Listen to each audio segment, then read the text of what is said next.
Okay, so it's been a while since I talked about Maine's tourism, and it's been even longer since I mentioned Governor Mills. But don't worry, she's not going to be in this report. But this past week, the state of Maine made the news again, and whatever hope the governor had of convincing Canadians to return was completely shattered by Senator Martin's brilliant idea to send Canada a letter. Today, I'll walk you through a new tourism report out of Maine, and to give you the full picture, I'm going to show you the tone of how these reports shifted. There's a report from 4 months ago to 1 month ago to the one that was just released today. Before we dive into that, a couple quick shoutouts. First to Kevin, thank you for sending us this photo from your trip to Banff. And second, a shout out to our newest channel members. I really appreciate your support, and I do look forward to doing a live stream with the members soon.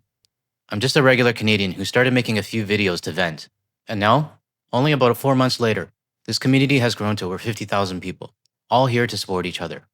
So I thank each and every one of you for viewing my videos. Just a public service announcement. Please double check the channel name when you're clicking on my videos, and make sure it's actually really my channel. All right, let's get into it. This first clip is just to lay out the most recent numbers.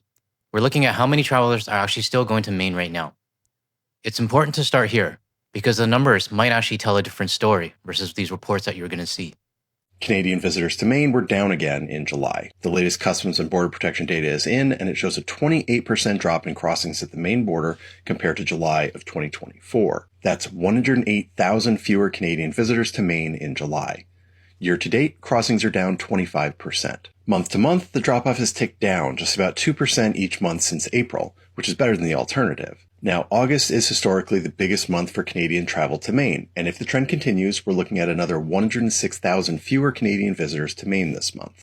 That would put us at 500,000 fewer Canadians spending their money in Maine this year than compared to last year. Crossings at Jackman, Maine were down 33% from last July. Fort Kent was down 23%, Madawaska was down 30%, Van Buren was down 35%, Calais was down 27%, and Holton was down 32%. Nationwide, land crossings from Canada into the U.S. were down 9% relative to last July. Be sure to like and follow for more Maine news. It's good to see the numbers continuing to drop. And like you said, August is supposed to be the busiest month for Canadians heading to Maine. I really can't wait to see what those numbers look like. But keep in mind what you just saw with those border crossing numbers. Now this next clip is actually from 4 months ago, pretty much right when I started this channel. Back then, nobody had any idea how serious this boycott would get. But it's interesting to look back now and see how they were reacting at the very beginning. Canadian tourists have been visiting this beachside resort town of Old Orchard Beach for generations. But with tariffs and disparaging comments from the Trump administration, will they still come? April 25th, 2000, we signed the papers on the Alouette. Fred Kennedy has owned the 75-room Alouette right on the beach in Old Orchard for 25 years. His is among the many hotels with French names, the Beau Rivage, the Quebec, all catering to the French-Canadian visitors. Some people have been coming to the Alouette even before we purchased it. They were children when they first started coming, and now they have children that they're bringing to the Alouette. So those are very strong relationships. Okay, so I got a question for everyone watching right now. You mentioned that generations of families have always gone to this hotel, like multiple generations, keeping the same tradition of visiting. So I'm curious, have you and your family cut traditions of going to the US? And if you have, where are you starting your new family vacation traditions instead? Let me know in the comments. I'm actually very interested to hear. The local chamber estimating between 30 and 40% of the tourists that come each summer are from Canada. But with the tariffs and the political taunting from President Donald Trump, will they still come? I think Canada would be much better off being a 51st state. Canadians say they were hurt and angry over these comments. There's even talk of a boycott and fears here at home that those Canadian visitors won't come this year. I think that those relationships are going to weather this temporary friction. Oh, it's definitely not temporary. Keep in mind, this was 4 months ago, back when a lot of American businesses thought it would just all blow over. They figured the summer season would come along and save them. I even remember hearing some businesses say, don't worry, they'll be back. Where else can the Canadians go? Kennedy says his reservations are pretty much on par. They haven't received a large number of cancellations, but some angry calls and emails. You may not understand how angry I am. You know, I'm not just a little bit angry, I'm a lot angry, and I'm not going to come. So we have had those emails. As they get ready for another tourist season, they wonder if the full impact of all this has even come yet. I'm hopeful that between now and July, there'll be statements of friendship, a renewed friendship that'll come back. Kennedy says he's weathered many storms over the years, from COVID to economic downturns, and now he says he hopes his customers can overlook this political friction and make their way south this summer. So between the time that report was made until July, there were no statements of friendship. And in fact, Trump doubled down on his rhetoric. And let's not forget Senator Martin's letter on top of that. You can't compare this situation to COVID or even the previous economic downturns. The biggest difference is that COVID and recessions didn't turn the whole world against the US. This time, it's the rhetoric itself, as well as the president and the 77 million that are pushing people away. And then you got this business owner acting like we should just overlook all the friction and make our way south to spend our money. He clearly didn't get it back then. To him, it was only about the money. I can't help but wonder how he's doing today, August 19th, as I'm recording this. Now let's fast forward a little bit to a global report that happened last month. We'll take a look at how the tone shifted in Maine businesses right as the summer season was just about to start. It's a hot day in Old Orchard Beach, Maine.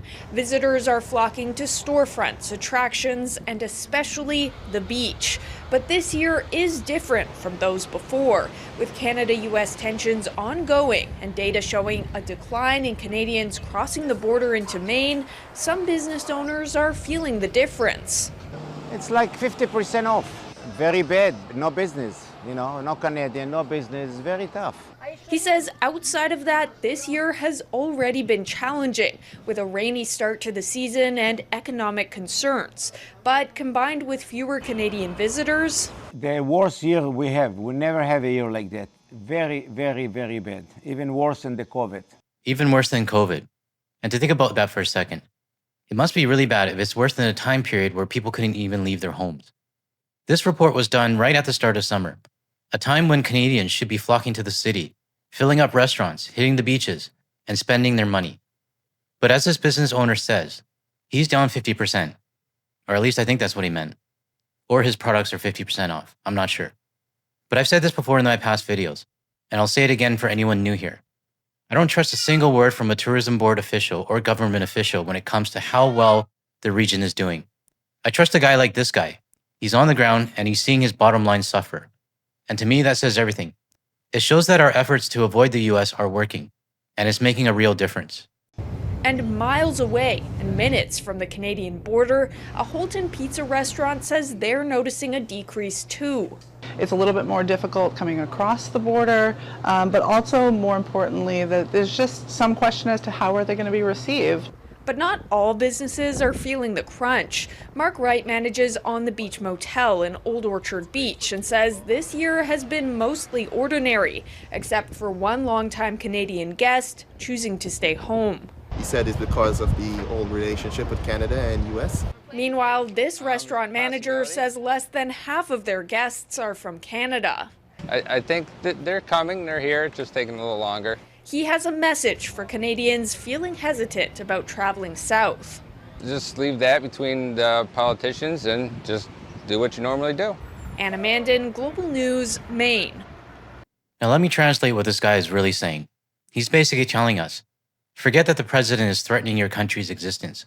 Ignore the 77 million people who see Canada as a 51st state. Put your hurt feelings aside and just come down here and spend your money. Did I get that right? In my opinion, this business owner doesn't care to see why Canadians are actually so angry. He doesn't care to understand the real factual reasons behind it. All he cares about is his bottom line. And let's not forget, Maine still had over 300,000 people who voted for Trump. So the fact that he's showing zero empathy for what is happening, what his government is doing, yeah, kind of tells me who he probably voted for. Let me know in the comments if you agree with me. Now let's fast forward to today. This report just came out about 24 hours ago. Let's take a look at what they're saying now. Tourism, it's a critical industry that drives dollars into our state, and it's been a big talking point this summer. Despite Governor Janet Mills' attempts to smooth over relationships with Canadians, new data shows that visitors from our northern neighbor have been dropping. Thanks for joining us here on News Center Maine at 5:30. I'm Chris Costa. New tourism numbers are out, and the picture is mixed here in Maine. Canadian travel continues to slide down, but other parts of the industry are seeing strong growth. News Center Maine's Alex Haskell takes a closer look. It's incredibly important. Tourism is the backbone of Maine's economy, says Tony Cameron with the Maine Tourism Association. It continues to be the most impactful for economic reasons. Even with a dip in visitors last summer, out-of-state travelers still generated more than $5 billion in Maine, according to the state's tourism office. But whether those numbers rebound this year is still uncertain. It has been a really strange year. Cameron says one factor playing into this is Canadian tourism. New numbers from U.S. Customs and Border Protection shows border crossings into Maine dropped 28% to 277,000 visitors this July compared to last year. It marks 6 straight months of decline. There's no question about it. That's had an impact. They mentioned that interstate traffic brought in about $5 billion to the state of Maine. Sure, that might sound like a lot of money, but what about the number from international tourists, whether Canadians or overseas? How much do they actually generate for your state? That's the data we would love to see. But of course, it's nowhere in this report. Because if it was included, you see the much bigger impact of the revenue drop. Now watch how they try to spin this report from this point forward and make it sound like everything is fine. Despite this, there is some good tourism news. This summer, we've really seen all-time high traffic. The Portland Jetport is reporting traffic up 9% over last year's record levels. It's just a great place. People. Ted Allen is one of these travelers. He and his family are heading back home to Ohio after a vacation on Squirrel Island. He says dining out is always part of the trip. We, of course, go to a lot of restaurants. And it's not just air travel. Acadia National Park just logged its busiest month in 35 years by welcoming more than 797,000 people in July.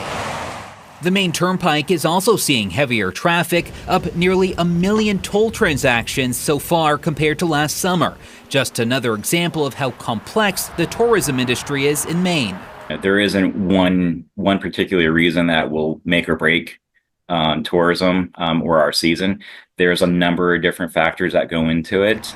Looking ahead, Cameron says nice fall weather will play a big role in keeping visitors coming, especially to Bar Harbor, where a cruise ship cap means fewer ships full of passengers docking this year. So you can see how they're propping it up. Everything is fine. Things are going great. Traffic is good. Record turnout. At least that's how they're framing it. But here's my question. If everything is really fine, then why does this report even exist? This tourism official says there isn't one particular reason that could make or break this season, and that there's multiple factors in it. I'm going to call bullshit on this one, because there is one reason, and his name is Donald Trump. If Trump had never been voted into office, this wouldn't even be an issue. Canadians would still be visiting your state, money would still be flowing into your economy, and my channel would not even exist. So Mr. Tourism Official, please don't play coy. It's not a mystery. We know exactly why this is happening. So what's my takeaway from this video? I think it's pretty clear. Don't listen to the tourism officials. Listen to the shop and restaurant owners. And speaking of restaurant and shop owners, a lot of business owners still don't care to understand why Canadians are upset. They just keep telling us to put our hurt feelings aside and come down and spend our money. But here's the important part. These kind of news reports keep coming out day after day from different states and different cities. And now summer is about to end. I'm just waiting for the headlines to shift to, what happened to the summer season? Nobody knows why. If you found this video helpful, hit the like and subscribe. It helps get the message out to more people. And if you're still here and you want to watch more of my videos, check out the ones that are showing up on your screen now. Thanks for watching, and I'll see you in the next one.